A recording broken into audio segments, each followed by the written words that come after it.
Muy buenas tardes, señoras y señores. Sean todos ustedes bienvenidos una vez más a estos enlaces comunitarios de Multimedios Quisqueya USA. En la tarde de hoy, la divertida tertulia cultural. Les recordamos que este programa se transmite por tvhispanic.com, por Dominican Networks, por Facebook Live, por Multimedios Quisqueya USA, por YouTube, por Antena Caribe TV y ahora también por las plataformas mundiales de Roku y Amazon Fire TV. Ahí nos pueden encontrar como Quisqueya USA Radio TV. Y como siempre, pues les indicamos de igual forma de qué se trata la fotografía al fondo. Y ese mismo es el monumento a los héroes de la restauración en Santiago de los Caballeros. Y pusimos esa fotografía, como siempre, por la efemérides que nos toca en el día de hoy. El 30 de septiembre, pero del año 1953, es inaugurado en Santiago de los Caballeros el monumento a los héroes de la restauración de Santiago, llamado originalmente Monumento a la Paz de Trujillo. Fue diseñado por el arquitecto Henry Gasson Bona. Su construcción se inició en el año 1944, año del centenario de la Independencia Nacional, dándose su primer Picasso el 30 de abril del precitado año. A la caída de Trujillo se le dio el nombre de Monumento a los Héroes de la Restauración. Por su silueta característica y por su popularidad entre la gente, el monumento se ha convertido en símbolo de la ciudad y de la República Dominicana. Pues bien, por eso pusimos ahí varias imágenes del monumento a los héroes de la restauración en Santiago de los Caballeros, República Dominicana. Pues bien, señoras y señores, pues de inmediato vamos a pasar con nuestro panel, ya que tenemos una velada extremadamente interesante en el día de hoy. Como siempre, vamos a saludar a nuestros panelistas que ya están con nosotros vía satélite desde distintos puntos, no solamente de aquí, de la Florida, sino también tenemos desde Santiago de los Caballeros también. Saludamos desde Miami, Florida, a nuestra copresentadora, la activista comunitaria Luisa Sánchez. Buenas tardes, Luisa. Buenas tardes, Virgilio. Buenas tardes a Vilma, que sé que está por ahí. A Pablo Rodríguez, que acaba de entrar. José Enrique García. Nuestro invitado estrella de hoy, el doctor Pedro de la Rosa. Gracias por estar con nosotros. Y a toda esa gente linda que nos está viendo, gracias por estar con nosotros. Por favor, recordarse de compartir el programa para que la familia se haga más grande y así pues seamos muchos más. Así que compartan, no se les olvide. Saludos a José Vázquez, que me imagino que un poquito más adelante se unirá a nosotros. Así que gracias de nuevo y qué bueno que están con nosotros. Gracias Luisa. Pues los micrófonos ahora pasan a Santiago de los Caballeros. Y desde Santiago de los Caballeros saludamos al periodista Pablo Nelson Rodríguez. Buenas tardes, Pablo. Muy buenas tardes, señor director Virgilio García. Grato placer reencontrarme con usted en este viernes de la divertida tertulia cultural. Saludo a mi hermana de corazón abierto, Luisa Sánchez, hermana y amiga de primera línea. A los esposos Vázquez, don José y doña Isabel. Saludos donde se encuentre. A mi hermano desde pequeño, éramos casi gemelos. José Enrique García, obviamente a doña Vilma en su espacio, a don Pedro, amigo, nosotros una figura que admiramos y que obviamente seguimos y que compartimos mucho espacio. Nuevamente, qué placer compartir con usted, don Pedro. Y obviamente qué grata satisfacción pues entrar en comunicación con los amigos que registran la teleaudiencia de este programa. Buenas tardes a todos. Como siempre, orientémonos, compartamos, coincidamos o no, pues esa es la comunicación, esa es la dialéctica. Saludos a todos. Gracias, Pablo, desde Santiago de los Caballeros. Vamos a pedirle vamos a pasar ahora los micrófonos a Sunrise, Florida. Pero antes vamos a pedirle a nuestro invitado especial, doctor Pedro de la Rosa, que por favor vaya encendiendo su micrófono. Pero ahora vamos a pasar a Sunrise, Florida, con nuestro copresentador José Enrique García, quien estará a cargo de la presentación oficial de nuestro invitado de la tarde de hoy. Adelante, José Enrique. Muchas gracias, Virgilio. Muchas gracias. Un saludo afectuoso para ti, para Vilma.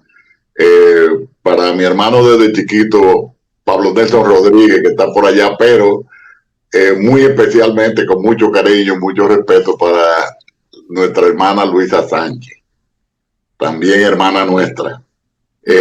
Para los esposos Vázquez, pues vaya mi saludo, mi salutación, y a doña Vilma, pues indiscutiblemente que la tenemos siempre presente en todas las oportunidades que tenemos. Muy en especial, yo agradezco muchísimo el privilegio, la oportunidad que tú me brindas de poder decir algunas palabras, no ya bien una presentación, pero sí algunas palabras con relación a nuestro invitado de lujo de hoy, el doctor Pedro de la Rosa, quien es una persona que a través de los programas ya hemos ido estableciendo unos vínculos en los cuales salen a relucir no solamente personas conocidas, más de 100 personas que son conocidas nuestras, y de él también, con las cuales hemos compartido, sino también acontecimientos.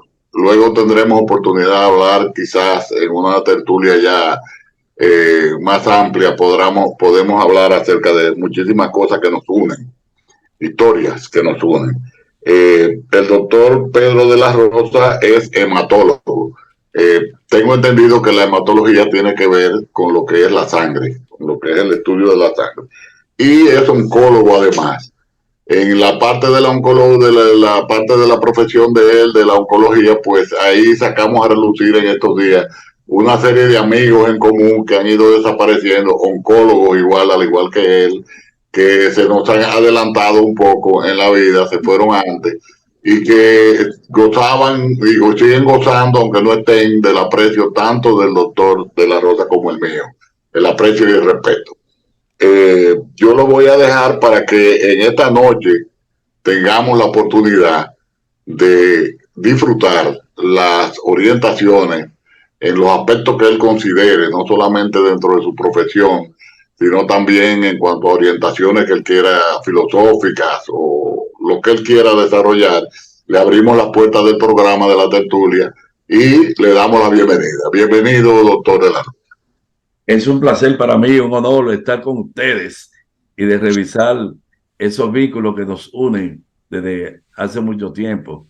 Saludo a todos los panelistas, a la señora Vilma, la señora Luisa Sánchez, a Pablo Rodríguez y a Virgilio, que nos da la oportunidad de comunicar con todos los integrantes del panel y con la teleaudiencia en la casa.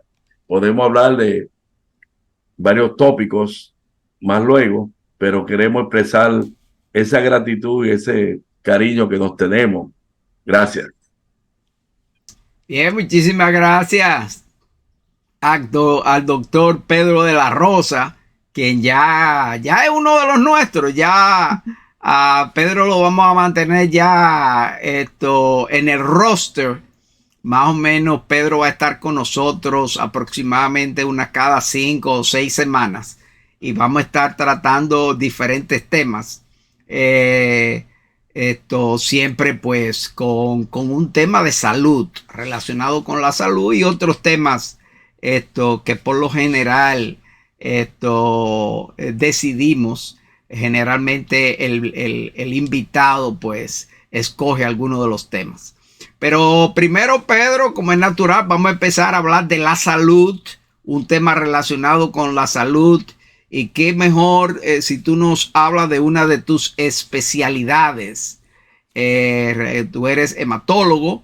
Háblanos de las enfermedades relacionadas con la hematología y algunos de sus tratamientos, las enfermedades más comunes relacionadas con la hematología y sus tratamientos. Pedro, los micrófonos son todos tuyos. La palabra hematología se deriva de la unión de hema, que significa la sangre, y logía, el estudio de la sangre. La sangre se forma en el periodo embrionario en grupos de células que son las hematógenas, que se van a organizar y van a, luego del desarrollo embrionario, a desarrollarse en el hígado, el vaso y los huesos. Así se va a producir la sangre, que está constituida por células que son los glóbulos rojos, los glóbulos blancos y las plaquetas, que se originan en la médula ósea, que viene a ser el tuétano de los huesos. Los glóbulos rojos están nucleados, pero al salir al torrente circulatorio pierden el núcleo y duran alrededor de 120 días circulando la sangre y son secuestrados, por así decirlo, por el vaso, lo que ya se integran de nuevo a la circulación, el hierro y las proteínas. Eso constituye las células que se van, las plaquetas duran alrededor de 7 días en circulación y los glóbulos blancos duran más. Los glóbulos blancos son dos tipos: los neutrófilos, que son los que intervienen en la defensa contra las bacterias, y los linfocitos, que son los que nos protegen de los que son los que producen los anticuerpos, que nos protegen también de los microorganismos, ya sean las bacterias, los virus, que pueden afectar al ser humano. Los antiguos conocían muy bien el poder que tenía la sangre, y por eso en el antiguo Egipto bañaban a los pacientes con sangre, creyendo que la sangre circulaba el aire. Por eso tenían, cuando ellos palpaban el pulso, se daban cuenta del pulso, creían que era el aire que circulaba por las venas. Obviamente, los glóbulos rojos son los que nos dan a nosotros la energía. Por eso decimos que una persona que pierde glóbulos rojos tiene anemia. La anemia son debido al tamaño del glóbulo rojo, por deficiencia de vitamina B12 o ácido fólico, son grandes y se le llama anemia macrocítica. Macro porque son gigantes las células, por deficiencia de ácido fólico o vitamina B12. Eso ocurre en condiciones como la anemia perniciosa por defecto de la producción del factor intrínseco que se segrega en las células parietales del estómago. Entonces, el organismo no puede fijar la vitamina B12 que se absorbe en el intestino delgado, en el ilio. Y la otra causa de anemia macrocítica es la deficiencia de ácido fólico en aquellas personas que no comen verduras o tienen enfermedades como el sprue tropical, que tienen diarrea crónica y eliminan el ácido fólico en las heces fecales. Las otras anemias son la anemia normocítica, cuando el paciente tiene anemia crónica debido a enfermedades como son la inflamatoria o infecciones o cáncer, que pueden producir arresto del desarrollo de las células a nivel de la médula ósea. Y por último, existen las células microcíticas, que son las anemias microcíticas, son anemia con células pequeñas. Eso se debe a la deficiencia de hierro.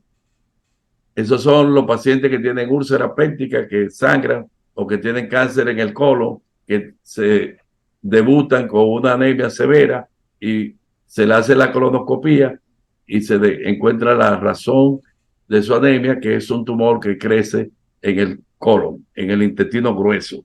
De manera que en los niños la anemia que se ve más común es la anemia por deficiencia de hierro, ya por no tomar hierro. Ahora la mayor parte de la leche que están en la industria están tonificadas con hierro. Pero también es muy común en los países subdesarrollados el parasitismo intestinal, que produce también una anemia severa. Por eso tenemos que estar muy en cuenta de que cuando una persona disminuye su hemoglobina en los hombres de 14 a 16, decimos que tiene anemia. Y cuando es una mujer, de 12 a 14. ¿Por qué los hombres? Porque nosotros tenemos la hormona testosterona y así, por eso tenemos la hemoglobina más alta. Y después, también las mujeres tienen una pérdida obligada por los periodos menstruales. Por eso también en los adultos, las mujeres que tienen hipermenorrea, que sangran frecuentemente, necesitan verse por el ginecólogo para que les regule el periodo menstrual, que normalmente es de 3 o 4 días, pero a veces hay mujeres que tienen trastornos y tienen un sangrado más abundante. Y también aquellas mujeres que tienen multiparidad, o sea, que tienen 5 o 6 niños, que pierden por cada niño 700, 800 miligramos de hierro, que le transmiten al niño que el niño está desarrollándose en su vientre. Podemos decir también que muchos pacientes se pueden encontrar con otras enfermedades, como por ejemplo las leucemias. La leucemia más común en los seres humanos en todo el mundo es la leucemia linfocítica crónica. Esa leucemia aumenta un desarrollo exagerado de los linfocitos en la médula ósea y salen al torrente circulatorio, y usted puede ver un paciente con los valores normales de glóbulos blancos es de 5 a 10,000, y estos pacientes pueden presentarse a la oficina, como se presentó hace unos meses un paciente por un chequeo regular y tenía 20,000 blancos y tenía 60% de linfocitos. La relación de los linfocitos con los neutrófilos es alrededor de 60 neutrófilos y 40% de linfocitos. Y cuando hay una leucemia linfocítica crónica, se invierte y aumentan los linfocitos, y uno se da cuenta, ya sea por hacer lo que se llama la citometría de flujo o haciéndolo aspirado de la médula ósea y biopsia.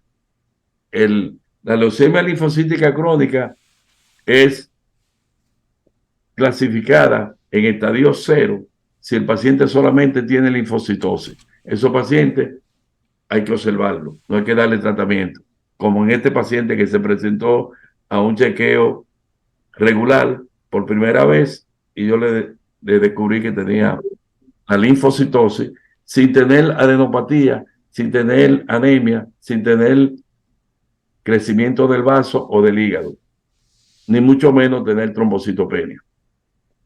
Las otras condiciones que se pueden ver son la policitemia, que es lo opuesto. Poli quiere decir mucho, citemia, sangre. Son los pacientes que se ven rubicondo, rojo, colorado, como decimos, con la fase bien pletórica.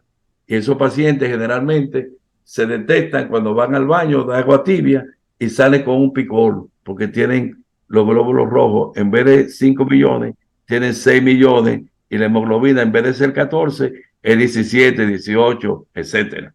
Entonces, esos pacientes hay que hacer el estudio. Ahora tenemos estudios que lo podemos detectar en la sangre, mandando a hacerle lo que le llaman mutaciones que se presentan en las células, como la JAK2 mutation, como se llama.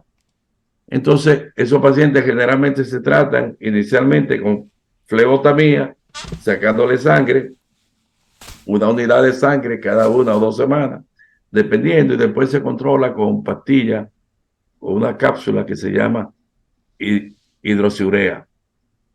Entonces, eso es lo más notorio en cuanto a la anemia que ustedes pueden ver y la policitemia, que es el otro extremo que se puede presentar en los pacientes. Entonces, de los glóbulos blancos, que no son los linfocitos, nosotros podemos ver la leucemia mielocítica crónica, que también tiene varios estadios y se puede tratar, y muchos de esos pacientes, gracias al desarrollo de una droga que se llama Glivec, que se llama imatinib, el nombre químico. Esos pacientes hoy están, antes tenían que recibir trasplante de médula ósea, hoy se pueden mantener en revisión completa y tener larga vida. Entonces, por las plaquetas, tenemos también las dos controversias. Tenemos deficiencia de plaquetas, que se llama trombocitopenia, o tenemos abundante plaqueta, que se llama trombocitosis. Hay una enfermedad que se llama trombocitosis esencial, donde los pacientes se presentan con 700,000 plaquetas, 800,000, 1,000,000 de plaquetas. Lo normal es de 140 a 350, según el laboratorio que sea. Entonces, los pacientes que tienen una trombocitomenia, o sea, baja de plaquetas, son los que tienen lo que le llaman un anticuerpo autoinmune que trabaja en contra de la plaqueta, y el paciente se presenta muchas veces con plaqueta de 1000 y puede tener 60 años, 70 años o puede tener 18 años y se presenta con muchas pintas en el cuerpo que se llaman petequias y equimosis, moratones que se le aparecen. Entonces esos pacientes también nosotros los estudiamos. El tratamiento de la trombocitopenia autoinmune inicialmente es prednisona, que es un esteroide, y los pacientes responden muy bien, y los que son refractarios a la prednisona lo tratamos con inmunoglobulina endovenosa y también con otro anticuerpo que se llama anti-CD20, que es un marcador que tiene los linfocitos que se llama CD20, y ese anticuerpo es en contra de esos marcadores, y muchos pacientes que son refractarios a la prednisona y a la inmunoglobulina responden muy bien a ello. Entonces, ya hemos cubierto prácticamente los dos extremos, tanto de los glóbulos rojos, las anemias y la policitemia, los glóbulos blancos, la leucemia linfocítica crónica, la leucemia mielocítica crónica, y también pueden presentarse algunos pacientes que tienen baja los glóbulos rojos, los glóbulos blancos, que se llama neutropenia. Esos pacientes muchas veces de origen debido a los medicamentos, otros pueden tener que son hereditarios, generalmente en la mezcla de raza se ven muchas personas que tienen neutropenia, pero también los medicamentos pueden producir baja de la célula blanca. Entonces, ahí concluimos toda la hematología. Después ahí vienen enfermedades más complejas, como son las leucemias agudas, que son las que necesitan tratamiento en el hospital, y muchos de esos pacientes se pueden ir en remisión completa con la quimioterapia. Bien, Pedro, vamos a hacer un paréntesis para preguntas del panel. Estoy seguro que ya habrán surgido algunas preguntas, así que vamos a ver quién lanza la primera pregunta del panel. Adelante, Pablo Nelson Rodríguez. Bueno, nuevamente buenas tardes. Yo quisiera darle un giro de 360 grados a esta charla, a esta conversatoria de la que está dando el doctor Pedro, y me voy a lo que yo diría la tardanza en descubrir las enfermedades cáncer en algunos segmentos del activismo de los líderes políticos. Voy al punto. Como estamos justamente en un periodo electoral en la República Dominicana, porque el domingo se celebran las elecciones primarias del único partido que la va a hacer en el país, que es el PRM. En el transcurso del trayecto histórico de los años recientes, post Trujillo, han fallecido varios líderes dominicanos de cáncer. Llámese Jacinto Peinado, Jacob Magluta, Peña Gómez, Atuey de Can, Reinaldo Párez Pérez, que aunque se suicidó, pero tenía un cáncer diagnosticado, y Danilo Medina ha sido diagnosticado también con cáncer. ¿Por qué en gente que se entiende que tienen cuidados médicos seguros, oportunos y de alta calidad, se da tan frecuente la enfermedad del cáncer? Bueno, ese es otro aspecto de la charla. O sea que yo también lo he observado. Yo diría que debemos enfatizar siempre a todo el mundo que la medicina preventiva es lo mejor. O sea, ¿cómo se previene el cáncer del colon? 100% si usted se hace la colonoscopia después de los 40 años. ¿Comprende? Ahí tenemos lamentablemente a Toy de Can, que tenía cáncer del colon, obviamente se presenta ya, debuta con un cáncer ya metastásico. Yo tengo 3 o 4 médicos, amigos míos, uno que ya falleció, lamentablemente, con cáncer de colon metastásico. El cáncer de colon se inicia en un pólipo, y si uno se hace la colonoscopia después de los 40 años, ese pólipo en 5 o 6 años se vuelve un cáncer. Entonces, si usted se hace la colonoscopia, 6 años se vuelve un cáncer. Entonces, copia. Entonces, Adelante, pues sí, esto. la colonoscopia es importante para todo el mundo, hombres y mujeres, hacerse la colonoscopia después de los 40 años. Y si tiene historia familiar de poliposis múltiple, hacérsela antes. Hay algunas personas que tienen múltiples pólipos, cientos de pólipos en el colon, eso ameritan hacerse la colonoscopia antes de las personas normales que no tenemos historia familiar. Entonces, pienso también que, por ejemplo, Peña Gómez desarrolló lo que se llama un GIS. ¿Ustedes saben lo que significa GIS? En la sigla, Gastrointestinal Stromal Tumor. Ese tumor se origina en la pared del intestino o en el estómago, y se trata hoy con la misma pastilla que yo le mencioné de Glivec, el imatinib, que se trata la leucemia mielocítica crónica, porque tienen mutaciones que son las que producen ese tumor, que responde bien a esa medicina que se llama targeted therapy, o sea, en español, terapia de tiro al blanco, que va directamente en contra de esa mutación que está en la célula. Desafortunadamente, Peña Gómez, cuando él tuvo esa enfermedad, no se conocía esta droga, ¿comprende? Y por eso, lamentablemente, no estaba disponible para él. También yo creo que los políticos son diferentes a nosotros, que entre comillas somos normales. Ellos tienen demasiado estrés y ellos viven en la tarima.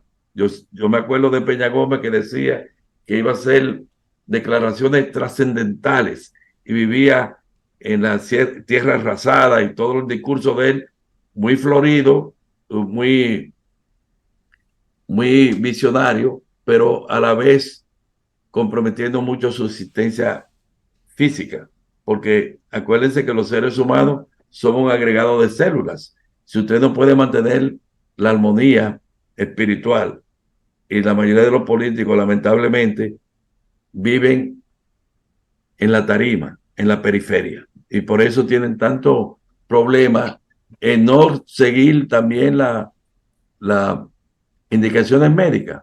En el caso de Pare Pérez, creo que él tuvo un cáncer de páncreas. Y acuérdense que el cáncer de páncreas es the silent killer, el asesino silencioso, que afecta y va en aumento, afecta a hombres y mujeres, y no se detecta generalmente temprano. No hay forma de detectarlo, ¿comprenden?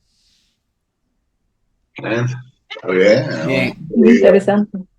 Bien, vamos a proseguir con el programa, pero antes vamos a saludar a uno de nuestros panelistas que se acaba de hacer presente.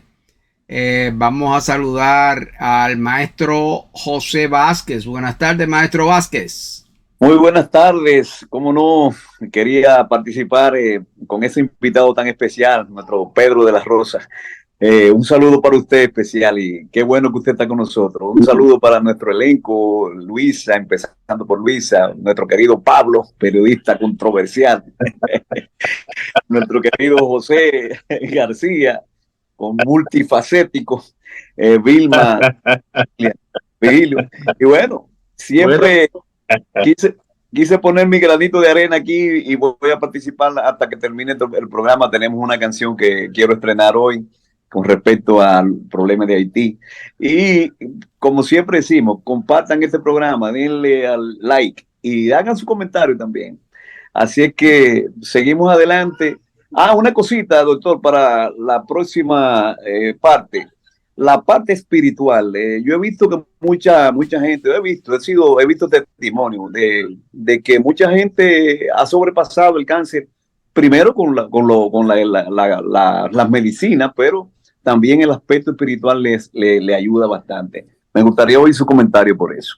Eso lo vamos a hablar. Eso lo vamos a tratar, Pedro, sí, en la parte que tenemos específicamente. Exacto. Dentro de un ratito en el asunto espiritual. Sí. Pero vamos a ver si el panel ahora mismo hay alguna otra pregunta relacionada con la hematología. Al panel tiene Luisa, adelante. Más que una pregunta, un comentario, a ver si Pedro de la Rosa concuerda conmigo. Yo creo que está establecido de que los hombres son menos dados a irse a chequear a los médicos y esperan ya cuando es algo le duele mucho o es muy grande para irse a chequear. Nosotros las mujeres somos más prestas, si cualquier molestia, cualquier cosa, vamos a la ginecóloga o vamos al doctor. Pero los hombres como que les cuesta un poco más, especialmente cuando se trata de esos análisis profundos, ¿no? Que hacen los hematólogos y los oncólogos y eso.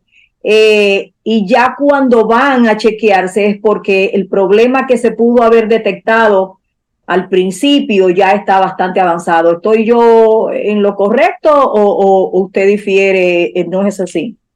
Estoy completamente de acuerdo. Lo que pasa es que las niñas desde pequeñitas están bien organizadas por las madres, que les enseñan a observar todos sus ritmos. O sea, tenemos ritmo cardíaco, ritmo respiratorio, pero después que llegan ya a la adolescencia, tiene que chequearse que va a tener el periodo menstrual y la madre se encarga de eso. Y son también más cuidadosas, por eso van con más discreción al baño y siguen una vida más dinámica y diríamos más armónica. Los hombres sí, definitivamente no creemos que somos Atlas o Superman, y esas son consecuencias de la falta de información, y es lo que tenemos que nosotros decirle, porque usted va a cualquier aeropuerto de Estados Unidos, usted encuentra muchísimos mensajes: hágase la colonoscopía, mi padre falleció y dónde está con nosotros porque no se hizo la colonoscopía. Ese tipo de información es la que tenemos que difundir para crear la conciencia de cómo cuidar la salud. Bien, Pedro, sí, antes de ir a la pausa, si quieres, antes de pasar a la pausa, la pregunta del maestro José Vázquez con relación a la cura espiritual o la espiritualidad. Maestro Vázquez, formule la pregunta de nuevo para que quede claro. Bueno, que yo he sido testigo, he oído muchos testimonios de personas que han tenido cáncer, inclusive en fase ya muy avanzada, y de buena primera sucede el milagro. Indudablemente, no solamente por lo espiritual, sino que aparte de seguir los consejos médicos y las direcciones médicas, pues la parte espiritual significa mucho, y he visto muchos milagros realmente en ese sentido. Que ¿cómo afecta eso realmente? O si es un mito. Es una mezcla de todo, porque obviamente tenemos que ir a las antiguas situación que se le presentó a Jesucristo, específicamente la hija del centurión. Lo traigo a colación porque es como anillo al dedo. estaba muy enferma, el centurión fue a pedirle a Cristo que fuera a verla. Entonces Cristo se dijo, párese toda Judea, no hay un hombre que tenga la fe del centurión. Vete, tu deseo será concedido. Y cuando llegó el centurión a la casa, salieron los criados saltando de alegría y le dijo que su hija había despertado y estaba bien. Entonces le preguntó a qué hora eso ocurrió. A las 2 de la tarde, en el mismo momento que Cristo le decía eso. Yo pienso que el aspecto espiritual es importante en toda la fase. Nosotros medimos el cáncer con dos medidores que son el performance status, o sea, cómo está el paciente. Uno es Karnofsky y el otro es de ICO, del Eastern Oncology Group. Entonces lo que se establece es si el paciente está ambulatorio, funcional 100%, está en cero, estadio cero. Estadio, si tiene disminución de esa capacidad, 90, si es un 10%, 80, si es un 20%. Los pacientes que están en estadio 4, los más avanzados, que van desde 0 hasta 4, estadio 4, 1, el 1, nivel 1 es el que tiene enfermedad, pero no tiene muchos síntomas. Y el que tiene 2, que tiene cierta limitación, pero sigue siendo muy activo. Y ya después del estadio 3 está en la cama, 50%, y estadio 4 casi ya no se levanta de la cama.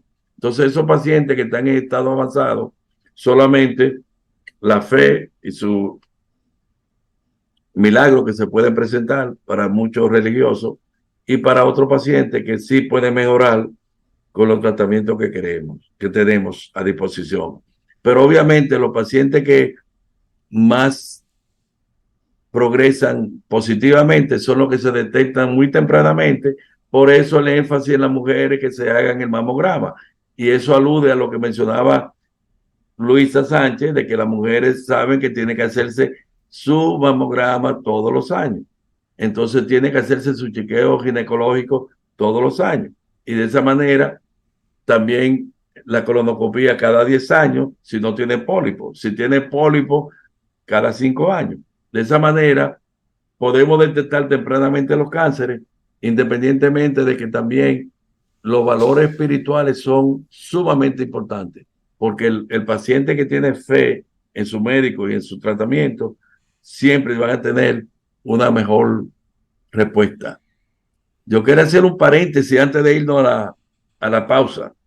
Hoy es día de San Miguel y tenemos una amiga común de Luisa Sánchez, de Virgilio, de Doña Vilma, de Enrique, del profesor Vázquez, todo. Miguelina está de cumpleaños hoy en Santo. Miguelina. Miguelina tiene un mes cumpliendo años. Sí. Sí. Sí, él lo dijo. Ya él dijo. Me pregunta Vilma para que repita.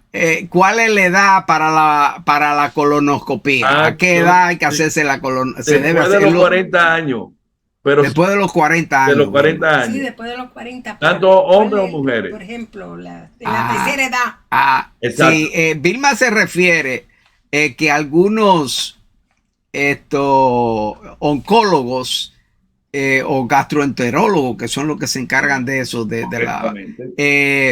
después de cierta edad, no quieren hacerle la colonoscopia a los pacientes. Después de que llegan digamos, a los 70, 75, no, dicen que no es recomendable. ¿Qué tú sabes de eso? Bueno, dependiendo de los resultados. Si tiene pólipo como yo, en mi caso, yo me la tengo que hacer con el doctor José Sánchez cada 3 a 5 años, porque soy médico. A los médicos siempre hay que tener más cuidado. En cambio, mi esposa, Fátima, ella no tiene pólipo, se lo hace cada 10 años. Ahora, después que llegamos ya diríamos los 80, los 90, y usted tiene 80 años, su posibilidad de vivir 10 años más disminuye el porcentaje. Y si no tiene pólipo, pues obviamente ya después de los 90, a lo mejor definitivamente no está indicado. O dependiendo también del estado del paciente, porque hay personas como Murdoch que tiene 90 años y todavía está invirtiendo y haciendo actividad social. Aquí la señora que tiene su centro de arquitectura, ahora mismo le acaban de nominar la calle a nombre de ella. Ella tiene 90 y pico de años. Entonces, ese tipo de personas son longevos, pero ya ha cambiado la calidad de vida. O sea que, por ejemplo, los hombres que tienen el PSA, el PSA, o sea, no lo hacemos todo, que tenemos 50, 60, 70, pero ya después de los 80 años, si usted tiene un PSA bajo, no va a tener cáncer de próstata. De esa manera, yo creo que depende de la calidad de vida y de la condición del paciente. Ok. Bien, pues ya hace rato que llegamos a la primera mitad del programa, así que vamos a una pausa y después vamos con otros temas que están en la palestra muy, pero muy interesantes en la tarde de hoy. De modo pues, señores, que ahora vamos a una pausa y regresamos en unos 90 segundos. Siga nuestro programa en tvhispanic.com y todas sus plataformas digitales.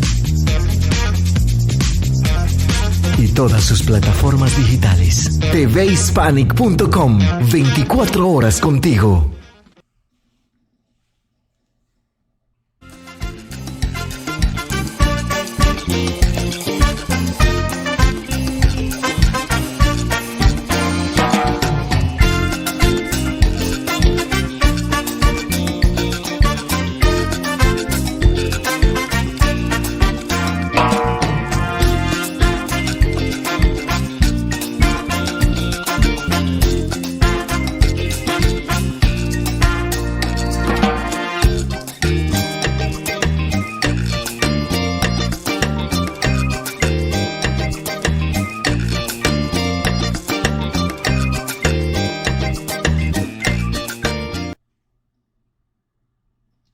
Bien, señoras y señores, pues vamos a la segunda parte. Vamos a saludar un grupo de personas que se han hecho presentes.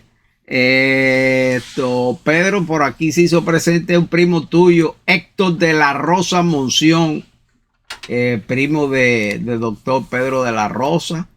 También Magalis Acosta se hizo presente, Ramón Morillo, el fotógrafo comunitario, Bélgica Zúñiga desde Orlando, Florida, Caridad Acosta desde Laguna Salada, Alba Weber también se hizo presente, María del Carmen Suero desde Los Cocos de Jacagua en Santiago de los Caballeros. Saludo a Alexi y a doña Carmen por allá.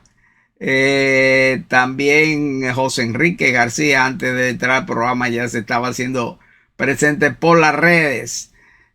Vilma, que bajó hace rato a la segunda planta. Bien, estamos ya en la segunda parte, bien avanzada la segunda parte, porque la primera estuvo extremadamente interesante sobre la salud. Pero ahora vamos a tratar un tema, Pedro, y te pedimos de nuevo que vaya encendiendo los micrófonos, que es un tema extremadamente interesante.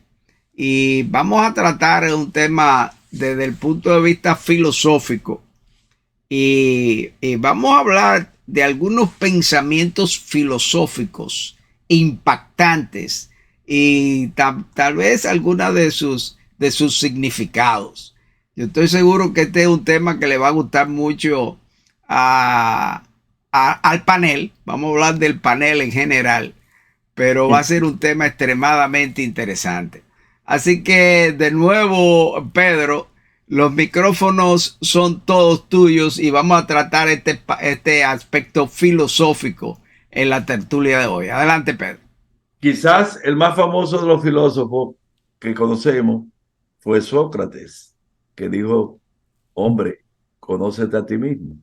Y un maestro filosófico me dijo a mí un día: y cambia. O sea que al conocerte tú mismo, tienes la capacidad de ver tu luz y tu sombra, porque todos somos bipolares. Tenemos el aspecto negativo y el aspecto positivo. Hay un grupo de sabios en una película que se las recomiendo a todos. Encuentro con hombres notables. Este buscador de la filosofía y de la sabiduría se presenta y están los del biche haciendo la danza planetaria que ellos hacen. Entonces, él le dice, ¿y cómo yo llego a ser un hombre iluminado?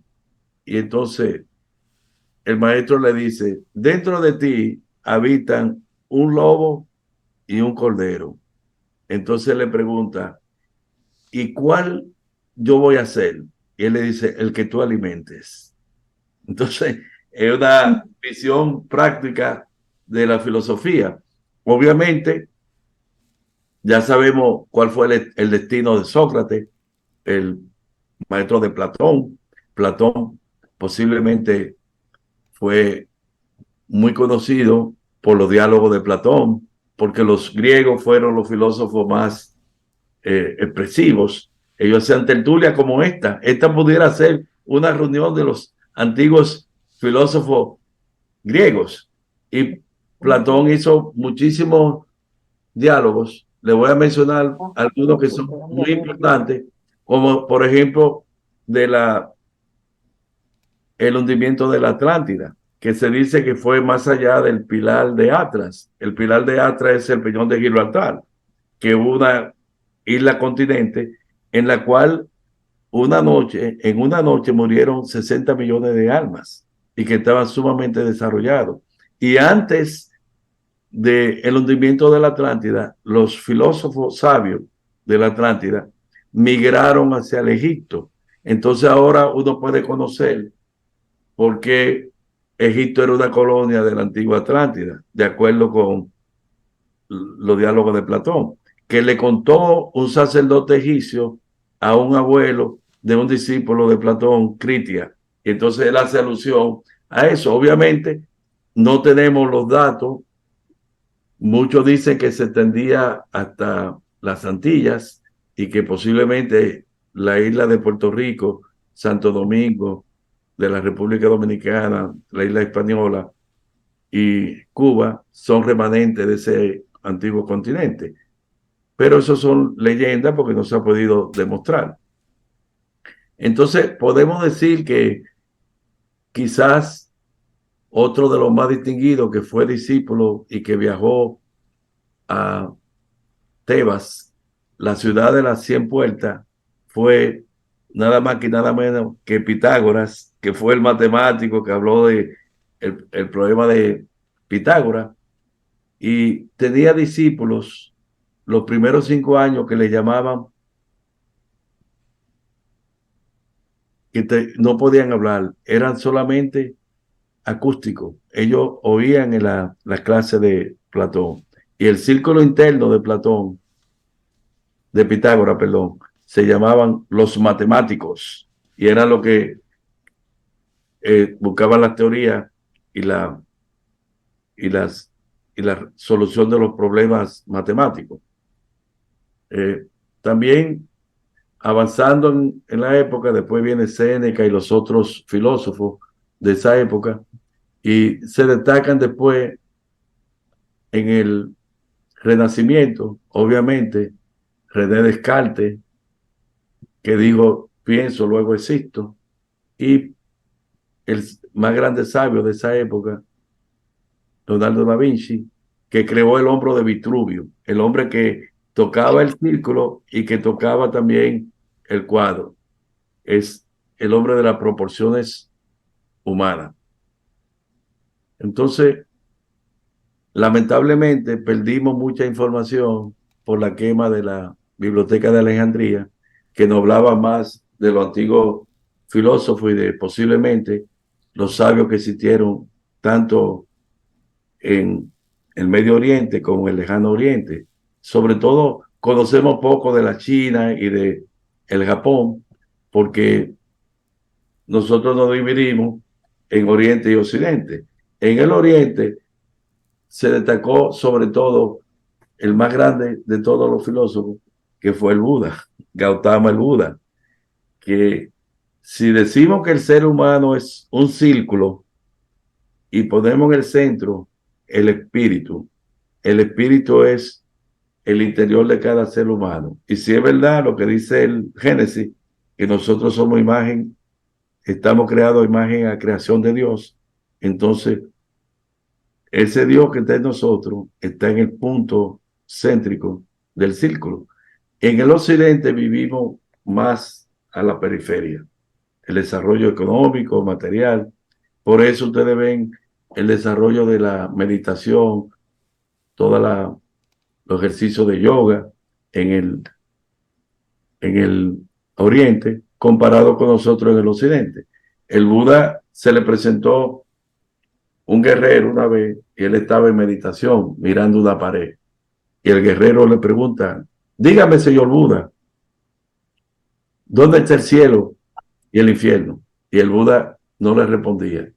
Y él se fue subiendo en ánimo y de repente sacó la espada.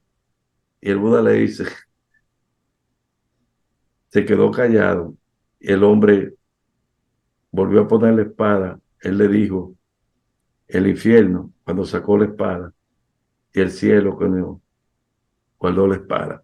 De manera que él lo ve desde el punto de vista de nosotros, que tenemos que buscar el balance de esa polaridad, de la sombra y las luces, que están vistas en todos los países, en todas las culturas, en todas las civilizaciones. Okay. Y llegamos a la época moderna, donde se destaca un ser extraordinario que se llama Nicolás Tesla, que es el que está de moda ahora por sus inventos y su creación parecida a la de Leonardo da Vinci.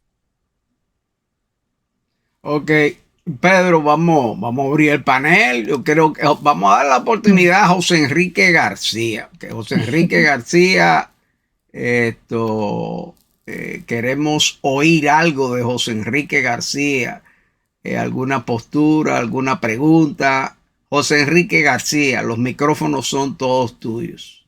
Gracias, Virgilio. Yo creo que es un tremendo compromiso el abordar un tema como este tan profundo, que ha mantenido a la humanidad todo el tiempo pensando en de dónde vengo, hacia dónde voy, qué soy.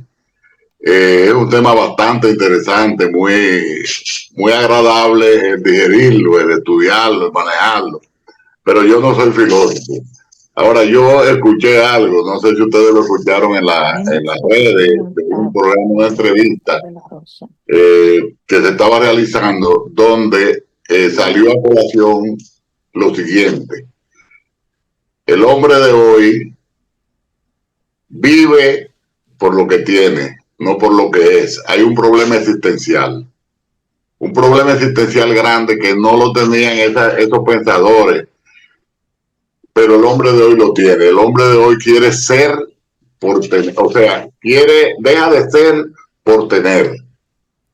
¿Me explico? O sea, tienen muchas cosas y dejan de ser.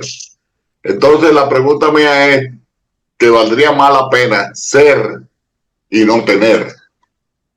Que se reduce a pensamientos como el que tenía, por ejemplo, Diógenes, que Diógenes fue el padre de lo que era era un hombre que usaba no era sátira la palabra, no. Él inauguró una escuela filosófica donde él realmente despreciaba el tener. Él cuestionaba a los teneres, a las autoridades, a los teneres, el estatus lo cuestionaba.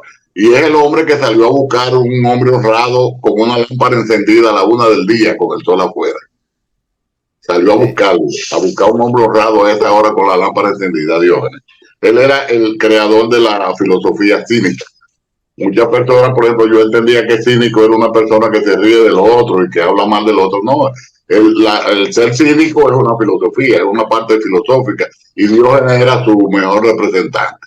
En ese sentido, el tema que se está tratando hoy, yo lo que quisiera es poner una pequeña anécdota de Diógenes, que ustedes la conocen, que cuando Alejandro el Grande se acercó a él era de familia rica, poderosa, pero como él despreciaba la riqueza y la opulencia, se metió a vivir en un barril. Él vivía como el chavo en un barril, y ahí salía y entonces hablaba con sus estudiantes. Y una tarde estaba sentado en donde acostumbraba a sentarse, y Alejandro llegó con su séquito y le dijo, yo sé que tú eres Diógenes, yo quiero que tú me pidas algo, tú sabes quién soy yo soy Alejandro el Grande.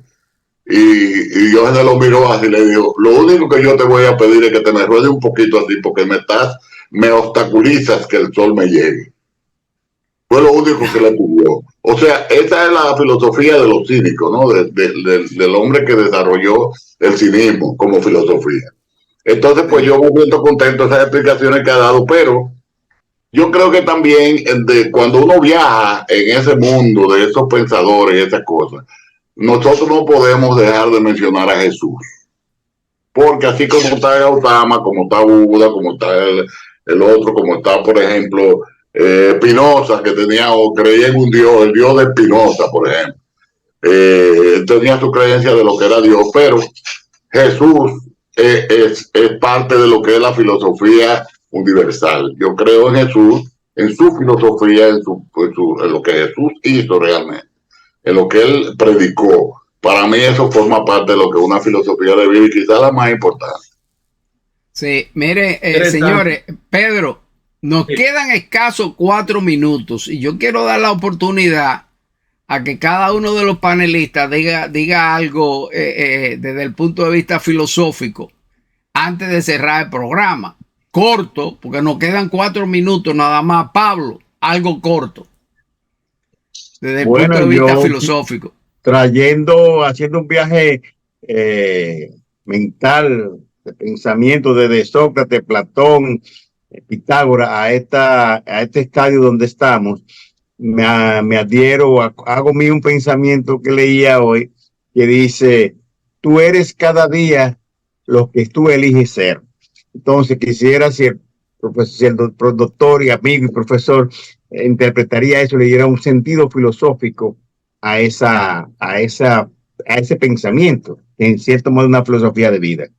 Ok, última, Pedro, para que nos conteste todo seguido, vamos a ver, maestro José Vázquez, ¿usted tiene alguna última pregunta corta para ya darle unos minutos a Pedro para cerrar el programa? Bueno, esta mañana yo estaba escuchando el Requiem de Mozart y una explicación interesantísima. Él descubrió, sintió la muerte escribiendo, inclusive no lo pudo terminar, es una misa. Y para mí los grandes músicos son los mejores filósofos del mundo, porque en la música hay tanta sabiduría que ustedes ni se imaginan. Yo te lo digo porque soy músico. Ok, Luisa. Yo me voy a tomar en los pocos segundos que tú me estás dando para leer un comentario que puso doña Alba Weber, que es una persona que yo admiro mucho y respeto mucho, con referencia al doctor Pedro de la Rosa, y dijo, qué extraordinario catedrático, no sé si se ocupa de la docencia, pero qué extraordinario médico, no sé si es catedrático, pero fuera bueno que lo fuera para bien de futuros médicos. Así que si el doctor de la Rosa en algún momento, cuando se retire, lo que sea, consideraría eso de ser profesor en algún momento, alguna materia para ayudar a esos jóvenes, porque esa experiencia que tú tienes y todo ese contenido filosófico que llevas dentro, yo creo que igual como dice doña Alba, fuera algo muy bueno para esos futuros médicos, ayudar a la gente. Ya lo soy. Bueno, Pedro, los micrófonos son tuyos, no tenemos mucho tiempo, así que tenemos que sintetizar. Adelante, Pedro. Yo soy profesor del Kendall Regional Medical Center para los residentes de medicina interna y disfruto mucho la compañía de los médicos jóvenes. Quiero terminar diciendo que Alejandro estaba acompañado nada más y nada menos que Aristóteles, que era su maestro, y le dijo esto le dijo Alejandro esto a Aristóteles: si no fuera yo Alejandro Magno, sería Diógenes. Entonces también quiero decirle unos pensamientos que van a poner ustedes lo voy a dinamizar ahora mismo. Estos pensamientos son de Rabindranath Tagore, que dijo: yo dormí y soñé que la vida era alegría. Desperté y vi que la vida era servicio. Serví y comprendí que el servicio era alegría. O sea que hay niveles de entendimiento del sueño y del servicio. Y él finalmente, después que soñó, después que sirvió, pudo comprender que el servicio era alegría. Y eso, estando de acuerdo con mi amigo Enríquez, estoy de acuerdo que Cristo eso fue lo que hizo. Toda su vida fue servicio y sigue haciéndolo desde el punto de vista espiritual. Creo que hay un filósofo que yo no le mencioné porque no lo conocen, posiblemente no lo conocen, que es Hermes Trismegisto, el más grande sabio que ha existido en la humanidad. Él dijo que dos conceptos tiene el hombre que se lo dio Dios, que son la mente y la capacidad de poder comunicarse. Y Hermes Trismegisto dice que el bien está en Dios, en ninguna otra parte. O sea que todos concluimos que los grandes filósofos del mundo, desde Cristo, que es el más notable, y el Buda, el Trismegisto, Spinoza, que dijo que él creía en el Dios de la naturaleza y fue comulgado de la comunidad judía allá en Holanda. Y últimamente a Einstein le preguntaron que si él creía en Dios, si era ateo, y él dijo que él creía en el Dios de Spinoza, porque todos los científicos obviamente ven a Dios en la naturaleza. Por eso esa canción tan bonita que se llama Por Amor lo pinta todo lo que hemos conversado hoy. Gracias. Bueno, pues, gracias a usted. Gracias a ti, Pedro. Gracias a ti. Quedó un tema muy importante ahí en el aspecto sociológico, cómo incrementar las relaciones humanas, que por eso queda para otra tertulia. Okay. También queda una tertulia pendiente que José Enrique y yo hemos estado hablando, y ahora que se mencionó algo relacionado con los sueños, hay una tertulia relacionada con la interpretación de los sueños, que queremos que tú estés presente en esa tertulia, Pedro. Tenemos que hacer otra tertulia para los mitos. Ustedes, lo que me ven en Facebook, yo inundo Facebook con la mitología griega. Bueno, tenemos a Pedro aquí para largo rato y tenemos temas que ya pues tenemos muchos temas para tratar. José Enrique, pon en agenda el asunto también ahí de los mitos y de los sueños, interpretación de los sueños. Se puede tratar el mismo día esos dos temas. Sí. Para los mitos necesitan 2 horas por lo menos para los mitos. Dame un segundo para compartir esta impresión de la palabra mito que todavía me choca. ¿Estoy en el aire? Sí. Está en el aire, pero no tiene un segundo, no, tiene medio segundo. Bueno, yo venía saliendo de Atenas para el aeropuerto. El aeropuerto, cuando hay un letrero grande que dice: nunca se deja un mito, y eso me impresionó. Nunca se deja un mito. Bueno, Pedro, pues gracias por estar aquí con nosotros. No te vayas, que al final ahora viene la canción del maestro Vázquez. Correcto. Y después de la canción, pues Vilma nos dará la audiencia en vivo. Muchísimas gracias, Pedro. Ya nos mantenemos comunicados para la próxima invitación. Nos veremos pronto en otra tertulia en casa de Miguelina. Ah, es una tertulia diferente. Sí. Yo estoy invitado al cumpleaños, pero no creo que pueda para la capital ahora, ¿no? Bueno, señores, hemos llegado al final. Quédense ahí para los numeritos finales. Gracias, Pedro. Gracias, José Enrique. Gracias, Pablo, desde Santiago de los Caballeros. Gracias, Luisa Sánchez, desde Miami, Florida. Y ahora los micrófonos van para el maestro José Vázquez. Con la canción del maestro José Vázquez cerramos el programa. Y Pedro, nos mantenemos comunicados. Maestro Vázquez, los micrófonos son suyos y al final no se vayan, que Vilma dará los resultados de la audiencia en vivo. Así que adelante, maestro Vázquez. Bueno, qué tarde tan agradable. Me he subido la estamina. Bueno, esta canción no es filosófica, esta canción es vivencial y se refiere al problema que está pasando en la frontera. Yo digo que le envío un mensaje de amor y de paz, pero también de contundencia de nosotros como dominicanos. No queremos nada malo para los haitianos, pero tampoco queremos nada malo para nosotros. Entonces, un mensaje de amor y de paz, pero con la contundencia de la dignidad de nosotros ser dominicanos. Ahí está.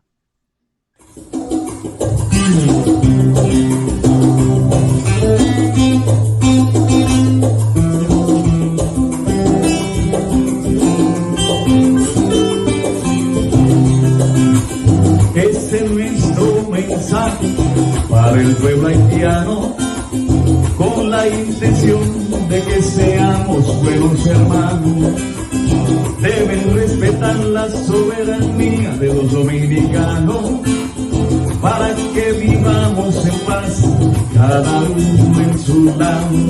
Deben respetar la soberanía de los dominicanos para que vivamos en paz, cada uno en su lado. Históricamente hemos tenido que resguardarnos por tantas guerras que con ustedes hemos librado. En los tiempos difíciles les hemos dado la mano, pero es tanta su desgracia que no nos han valorado. Y en los tiempos difíciles siempre le damos la mano, pero es tanta su desgracia que no nos han valorado. Y ya está bueno, ya está bueno, no soportaremos que vulneren nuestro pueblo. Ya está bueno, ya está bueno, con nuestra bandera en alto siempre venceremos.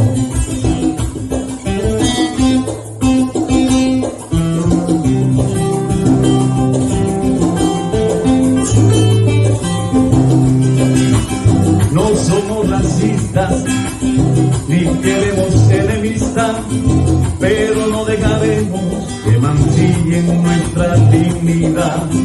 Somos un pueblo valiente, dispuesto a luchar. Nuestro escudo dice: Dios, patria y libertad. Somos un pueblo valiente, dispuesto a luchar. Nuestro escudo nos dice: Dios, patria y libertad.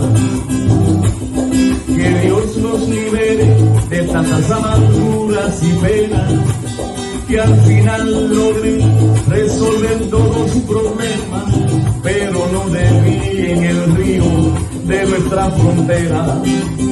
Respetemos los acuerdos para evitar la guerra, pero no desvíen el río de nuestra frontera. Respetemos los acuerdos para evitar una guerra. Ay, porque ya está bueno, ya está bueno, no soportaremos que vulneren nuestro pueblo. Ya está bueno, ya está bueno, con nuestra bandera en alto siempre venceremos.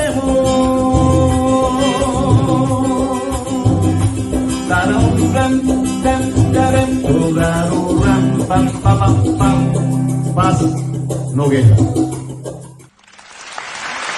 Ahí teníamos al maestro José Vázquez.